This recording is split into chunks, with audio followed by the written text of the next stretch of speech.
Halo semuanya, selamat datang kembali pada channel Lembar Edukasi. Pada video kali ini, kita akan membahas rangkuman materi Bahasa Indonesia kelas 7 bab 2, Berkelana di Dunia Imajinasi, pada kurikulum Merdeka. Sebelum kita masuk ke materi, sudah siapkah kalian untuk belajar? Nah, materi yang akan kita bahas pada video kali ini yaitu tentang puisi rakyat dan teks naratif. Puisi rakyat adalah sastra lisan berupa puisi terikat yang berkembang pada masyarakat tradisional. Kenapa disebut puisi terikat? Karena puisi ini diatur oleh ketentuan-ketentuan tertentu seperti jumlah suku kata, jumlah bait, jumlah baris, dan rima. Ada beberapa jenis puisi rakyat. Nah, pada video kali ini kita akan membahas tentang pantun, gurindam, dan mantra. Kita akan coba mempelajari ciri-ciri dari setiap puisi rakyat tersebut. Yang pertama, ciri-ciri pantun. Setiap bait terdiri dari 4 baris. Setiap baris terdiri atas 8-12 suku kata. Baris pertama dan baris kedua disebut dengan sampiran. Baris ketiga dan baris keempat disebut dengan isi. Rima akhirnya berpola AB-AB. Artinya, bunyi akhir baris pertama sama dengan bunyi baris ketiga, dan bunyi akhir baris kedua sama dengan bunyi baris keempat. Ciri-ciri gurindam. Setiap bait terdiri dari 2 baris atau larik. Setiap baris terdiri atas 8-14 suku kata. Larik pertama merupakan syarat, sedangkan larik kedua merupakan jawaban. Larik pertama dan larik kedua membentuk kalimat majemuk, umumnya merupakan hubungan sebab akibat. Sedangkan ciri-ciri mantra terdiri dari beberapa rangkaian kata yang memiliki irama. Isinya berhubungan dengan kekuatan gaib, dibuat dan diucapkan untuk tujuan tertentu, mengandung rayuan dan perintah, merupakan suatu bagian yang utuh dan tidak bisa dipahami melalui setiap bagian. Mementingkan keindahan permainan bunyi. Itu merupakan ciri-ciri dari mantra.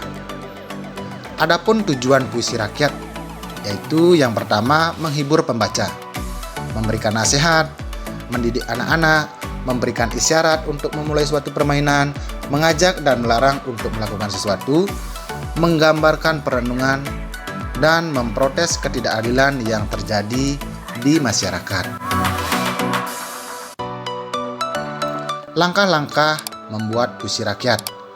Yang pertama, kalian harus menentukan tema terlebih dahulu.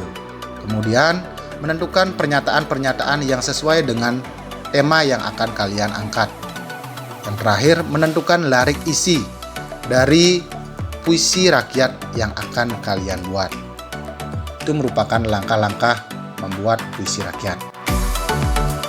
Dalam buku pelajaran yang kalian dapatkan, di sana terdapat contoh tembang kinanti. Jadi ada beberapa hal-hal penting yang harus kalian ingat di dalam tembang kinanti tersebut. Yang pertama, jumlah kalimat dalam bait disebut dengan gatra, jumlah suku kata disebut dengan guru wilangan, bunyi akhir dalam setiap baris disebut dengan guru lagu. Nah, materi selanjutnya itu tentang teks naratif. Teks naratif adalah cerita imajinatif yang berisi serangkaian kejadian beruntun yang menggambarkan alur awal, tengah, dan akhir. Unsur-unsur yang terdapat dalam teks naratif yaitu tema atau ide, alur, tokoh dan watak tokoh, dan yang terakhir amanat. Teks fantasi merupakan cerita yang bersifat hayalan atau imajinatif. Cerita fantasi yang menghayalkan masa depan disebut dengan cerita futuristik. Nah, teks fantasi ini termasuk ke dalam kategori teks naratif. Dalam teks naratif, kalian akan menemukan majas sarkasme. Majas sarkasme adalah majas yang berisi sindiran yang bertujuan untuk menyakiti perasaan seseorang.